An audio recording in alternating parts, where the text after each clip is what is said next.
Self-realization is at one with God. Self-realization is at one with God. Now, one of the ways in which we realize the wonderful life is to live a life unburdened with thoughts of unforgiveness. These thoughts are not limited to the seeming wrongs done against us, or the seeming wrongs that we have done against someone else, or those things that we or others have failed to do. These are but the material effects of consciousness and can be corrected with ease in most cases for those with the wisdom of spiritual understanding. Now, there are some that will tell us that forgiveness is about dwelling on the past, and that as we seek to live in the now, these thoughts will pass away. And this is true to a degree, but at the point in which we are reminded of that which arises the necessity for forgiveness, it becomes present in our now, and that is the reason we need to go beyond non-effectual forgiveness. Non-effectual forgiveness. So let's seek to understand these words from Phineas Parkhurst Quimby. He's one of the great American healers of the 19th century on the deepest level possible for us. Every man is a part of God, just so far as he is wisdom. So I will tell you what I know, not what I believe. I said I knew I was here. I worship no God except my own, and I will tell you what he teaches me. In the first place, he puts no restrictions on me. In fact, he is in me, and just as I know myself, I know him. So that I and God are one, just as my children and I are one. So to please myself, I please God, and to injure myself is to injure my God. So all I have to do is to please myself. Now, as God and I are one, so you and I are one, and to please myself is to please you, and to injure myself is to injure you. So just as I measure out to you, I measure out to myself. As you and I are one, you and your neighbor are one, and to love your neighbor as yourself is more than all the prayers made by all the priests in the world. I know that if I do by another as I would be done by in like circumstances, I feel right, for I judge no man. I do not judge of myself, for my knowledge of this wisdom is as plain to me as my senses. So what he's telling us is, excuse me, we have to understand that we are part of life, that God is life, and that in our self-realization that we are spirit having a human experience, that we must realize that we're all part of God. Every living thing is part of God. The life, the intelligence, and the power, and the spirit, and everything that's animated to life is part of God. And so we know that whatever we do to anything, whether we're cruel to animals or whether we're cruel to ourselves, that injures that presence of God in that life. Whether it's our life, our neighbor's life, or our dog's life, whatever it may be. We must be accountable for all the things that we do in our own mind, because otherwise life would be very unfair. It would be very unfair if we could go around hating everybody and thinking negative thoughts about people, or lying and deceiving people, or conning people, and we had no consequences to any of that. That would be very unfair to life.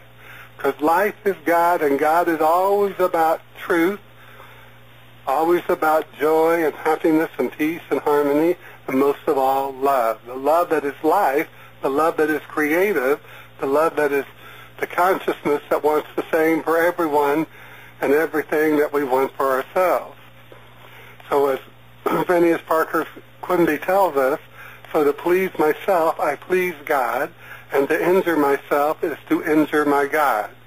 So all I have to do is to please myself. Now, as God and I are one, so you and I are one, and to please myself is to please you, and to injure myself is to injure you. So just as I measure out to you, I measure out to myself. And that's why the Mastermind Jesus said to love God with all our heart, with all our mind, with all our soul, and then equally important, he said, to love our neighbor as ourselves. Why? Because that same God that gave life to us, that life of God that animates us, that intelligence of God that works through us, is the same life, the same intelligence, the same spirit in every living thing, once again. So So to realize that to forgive our neighbor as we would desire to be forgiven is to release in us that sense of separation that is merely a material physical illusion. So as we realize that what is done to others is done unto ourselves is the beginning of a sense of self-realization that draws into our mind a deeper sense of forgiveness and empathy. Can we forgive someone who wrongs us knowing that the greater burden of the wrong is within them? We can realize the Mastermind Jesus' response to this question in these words. For he said, "Forgive them, Father, for they know not what they do." And this is the truth for everyone in every situation. In reality, we don't forgive a person, but a consciousness that fails to realize the truth of what has been done. Forgiving the person will never lift up the consciousness to resolution.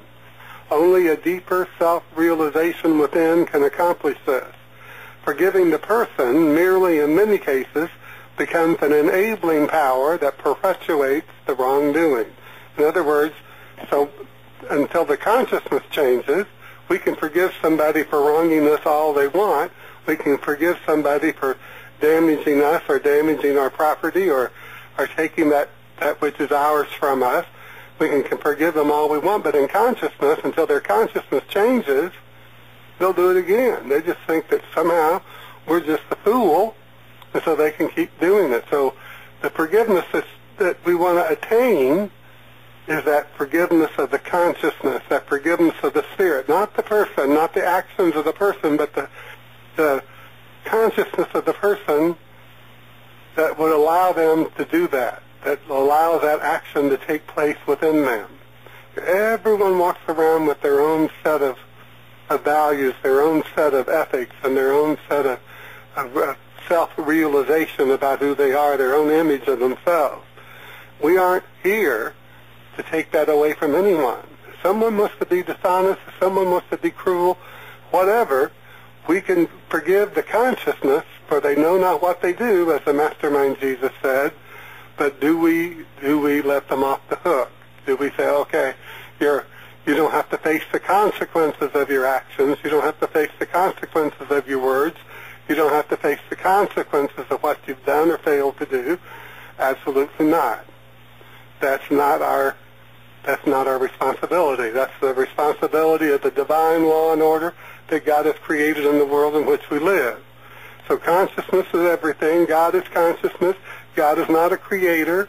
We create through that which we believe to be true for ourselves, that which we act upon in our own level of consciousness, and to the degree of consciousness that we no longer respect the truth, no longer respect decency, no longer respect ethics and right thinking and intelligence, then we get all that stuff that goes with it. But that doesn't mean that we wouldn't forgive the consciousness of that person. So here's some more wisdom from Mr. Quimby for us to think about. He said Jesus wanted to introduce this philosophy, which he called the Christ, or this science, this power, this intelligence, this spirit, which he called the Christ. This science gave the lie to all the old opinions of Jesus' day. He had no heaven or hell out of man, no happiness or misery outside of us. His God was in him and us, and his prayers were in him and in us, and his life and ours was in Christ or belief, and this belief was the law which he put in all of us. If this law could be understood, it would rid us of all the evils that are bound on mankind. It would not keep man in ignorance of himself, but would exalt him in the natural world. It would rid him of the superstition of the world, would make men worship God not as a man who could be flattered by our hypocrisy, but as a God of knowledge, as a science that gives to every man just what he learns. Those who seek him in prayer, desiring to learn his laws, will be rewarded just in proportion to their labor. He asks no prayers for his good, and a prayer made up of words is all lost unless accompanied by some good to someone, and if we do good to one another, our prayer is in the act, and our prayer is in the act. So let's go back and look at what he said here. His God was in him and in us. That's why he said, if you say you hate the brother that you see, then you're a liar if you say you love God, because God is in that brother that you see. That's why we don't ever forgive the person. We forgive the consciousness. And in forgiving the consciousness, we can lift it up. It doesn't mean we can stop someone from being a bully or a con man or a sham, but we can certainly lift up their consciousness so that they may become less as each person they encounter forgives the consciousness. But it's the consciousness that we want to forgive. We're not looking to do anything else, because we don't want to enable people to think that they can do something that, oh, well, they'll just be forgiven and off they go until that something else comes along and hits them again to where they don't like the consequences of their actions, that until they realize that they are the cause of their actions, their consciousness is the cause of their actions, that will change. Let's look at these words from the Talmud. The Talmud teaches that within each person is a Yetzer Tov, that's T-O-V, I may not be pronouncing it correctly. It's an inclination to do good, and a Yetzer Ra, that's R-A, an inclination to do evil. At all times we are aware of the correct course of action, as well as tempted by the wrong course of action. These struggle within us as we struggle to make the correct behavioral decisions. So we must realize within ourselves that we all have that something within us to do good and to do evil. But it's how we discipline our consciousness and how we keep our mind on the right thinking, the right intelligence, that causes some people to do the wrong thing more, or to do evil more. Evil is just live spelled backwards, or God, good, upside down. So we know that that person who doesn't have any control or discipline over their consciousness will do the evil things many times, or the negative thing many times, thinking that somehow they get away with it. They're going to get away with it. We get away with nothing, because everything is consciousness. No matter where we go, there we are. No matter where we go, there we are. So if we want change in our life, we have to change the consciousness. There's nothing else that can do it. There's nothing else that can do it. Just as Quimby tells us, with Jesus, he had no heaven or hell outside of himself, and he had no happiness or misery outside of himself, and he told us the same was true of us. The kingdom of heaven is within you. And he could just as truthfully have said, the kingdom of hell is within you too. But you get to choose which one you want to live to, which one you want to guide and direct your life, which one you want to be the dominant attitude in your life, a heavenly life or a hellish life. It's up to you. It's up to everyone. So God is in us. The kingdom of heaven is at hand. But we must raise up the consciousness, rid ourselves of anything that would tell us that we're not responsible, that we don't have the power. But we do have the power to change our consciousness. We do have the power to allow ourselves to be lifted up. We do have the consciousness, or the ability to allow ourselves to move through life with grace and ease, because it's inherent within us. We are a part of God.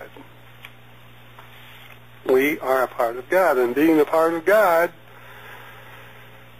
we have all the intelligence, all the power, all that's necessary for us to have and to do and to be exactly what it is that we want to do.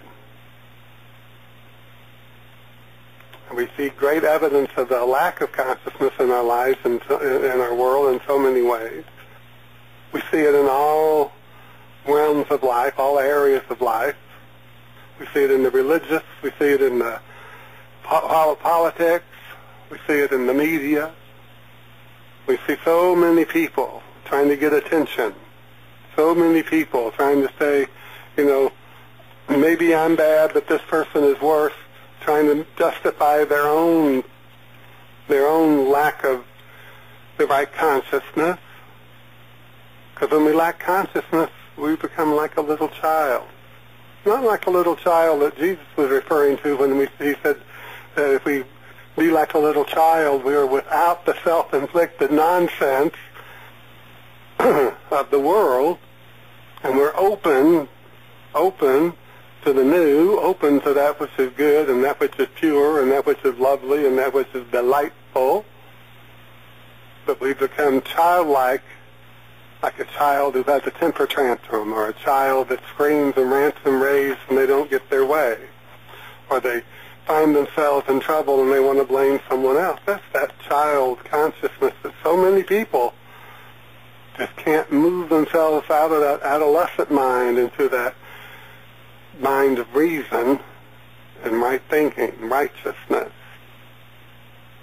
So let's go back to Quimby.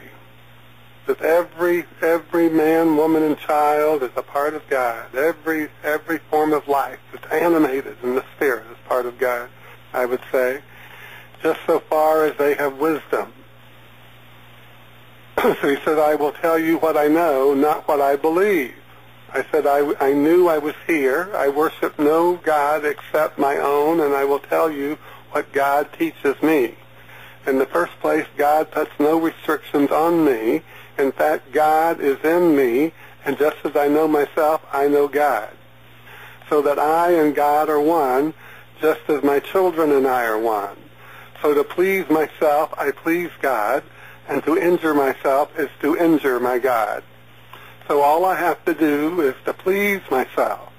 Now, if God and I are one, so you and I are one, and to please myself is to please you, and to injure myself is to injure you.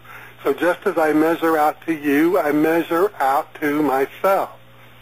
As you and I are one, you and your neighbor are one, and to love your neighbor as yourself is more than all the prayers made by all the priests in the world. I know that if I do by another as I would be done by in like circumstances, I feel right, for I judge no man, no woman, no child. I do not judge of myself, for my knowledge of this wisdom is as plain to me as my senses. It's as plain to me as my senses. So you think about those words. That's why Jesus was so emphatic. Judge not, lest ye be judged. To the degree that we judge, we shall be judged. So let's quit judging and just start observing. We can observe people without judging them.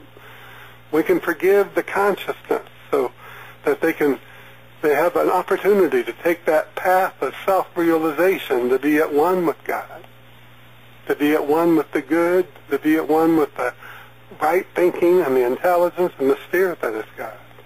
But it's up to them. In the final analysis, in the final stand of life, no one can think for us and no one can believe for us. And what do we believe? We believe what we choose to believe. We believe what we choose to believe. Somebody can tell us an outrageous lie, but if we choose, we can believe it. Even though all reason and intelligence will tell us that it's probably a lie. We can still choose to believe it, and we can accept that belief in our mind to the point that it becomes real to us.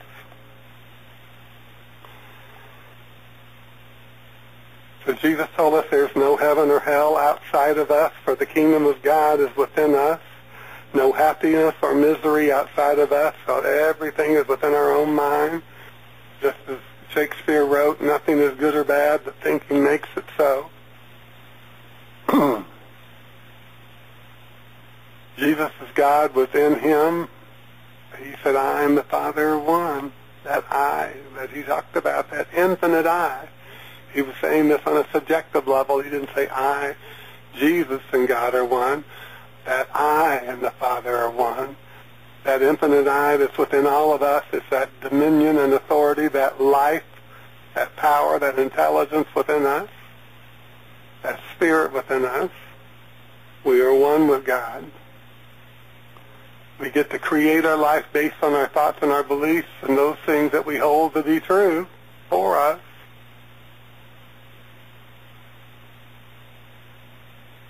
Jesus tells us that our life is in Christ. It's Christ our belief, and this belief was the law in which he put in all of us, that God put in all of us.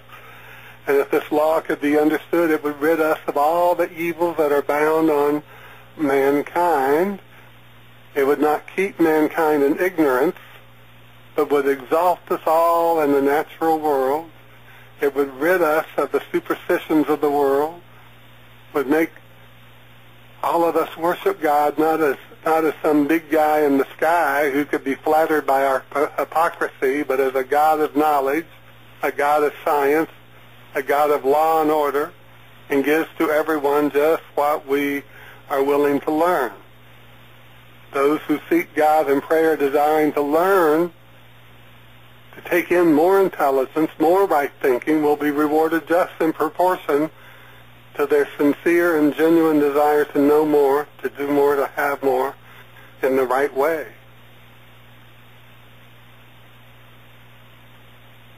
A prayer made up of words is all lost unless accompanied by some good to someone.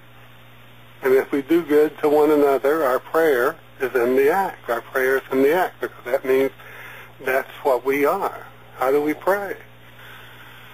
We're always praying. We read in the Holy Scriptures, pray without ceasing. Pray without ceasing. Prayer is to be affirmative. Prayer is to look to the positive, look to the good, look to God.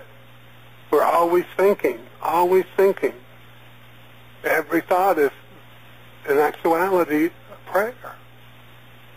But it is a thought that blends within us, within our consciousness, the truth about us and the truth about the world in which we live and the truth about the people around us. So it's up to us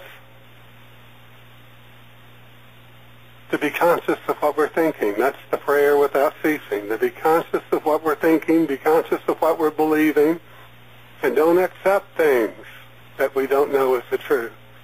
We can say, this is what I have heard, and I believe there could be some truth in it, but unless we know absolutely with conviction that because we have witnessed it, seen it, experienced it, don't call it the truth. Don't call it the truth until you know it's the truth, and if you want to know it's the truth will come to you, and the truth, just as the Mastermind Jesus said, will set you free from those things of disbelief, those things that are outside of the realm of right thinking or righteousness. It's what righteousness means, right thinking. So let us realize just as the Mastermind Jesus did, that life is spirit, and that in the spirit we are all one, connected, intertwined, and that all our actions are like a double thread that weaves its way through our mind, our heart, and our soul. And think about these words from Dr. Frank Richelieu's book. His book was The Art of Being Yourself. And say these words to yourself. Right now is the truth as you. Say these words. I have the power of choice. Say it out loud if you can. I have the power of choice, and I use this power to steer myself in the right direction. I have the power of choice, and I use this power to steer myself in the right direction. I steer in the direction of my desire. I direct my life. I meet any problems which present themselves with the calm knowing that if I see and respond in the right manner, with right thinking, I shall become stronger and wiser. I choose the path of personal responsibility and power. I choose the path of personal responsibility and power.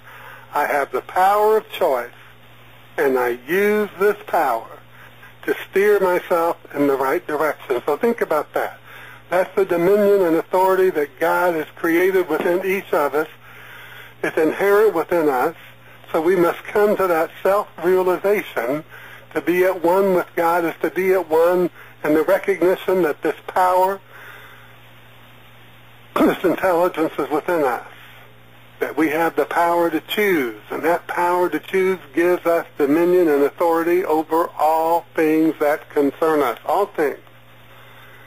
Not just our health, not just our wealth, not just our success, but our relationships with everyone. So the great Dr. O.C. Smith said, love everybody and adore some. Love everybody and adore some. Do we love somebody that robs and steals? Do we love somebody that gets up and tells horrible lies?